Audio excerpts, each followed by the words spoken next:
చేదుగా ఉంటుంది కదా, అందుకని పసుపు అయితే వేసేసుకుంటున్నాను. చూడండి,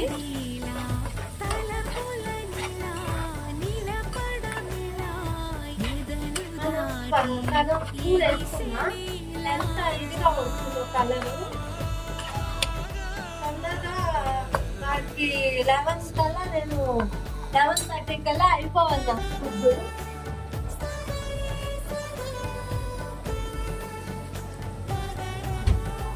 ఎండాకాలం ఆఫ్టర్ స్కూల్స్ కదా, మేడమ్స్ మజ్జిగ, వాటర్ మిలన్, ఏమన్నా ఫ్రూట్స్ ప్రిపేర్ చేయమంటున్నారు. అల్లం పేస్ట్ అయితే 1 స్పూన్ వేసాను. నేను అల్లం ఒక 1/2 kg అలా తెచ్చుకుంటానా, తెచ్చుకుని బాక్స్ లో స్టోర్ చేసి పెట్టేసుకుంటాను.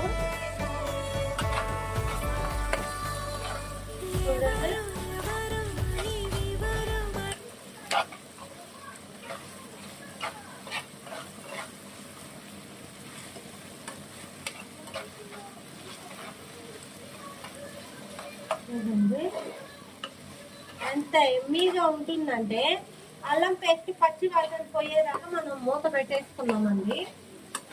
నేను దీంట్లో వాటర్ లేకుండానే ఇగురుగా చేస్తాను. బీరకాయ అంటే మా ఓడికి చాలా ఇష్టం అని మా అమ్మ అయితే బీరకాయ తీసి పంపించింది. టమోటా వేసేసాను. ఒకసారి మొత్తం బాగా కలిపెట్టేసామంటే కొద్దిగా బాగా మగ్గుతుంది. ఒక 5 minutes అయితే మూత వేసేసుకుందాము. మీతో అయితే ఒక ఫన్నీ వీడియో షేర్ చేసుకోవాలండి. ఏమిటి అంటే, నేను గ్యాస్ క్లీన్ చేసేటప్పుడు లైటర్ లేకి వాటర్ పోయాయి. ఇంకా సరే నువ్వు సెగ పెట్టానంటే కొద్దిగా లైటర్ బాగా వెలుగుతుంది అని చెప్పి ఈ లైటర్ నేను చేసానంటే గ్యాస్ లో పెట్టాను సెగ వచ్చేదానికి.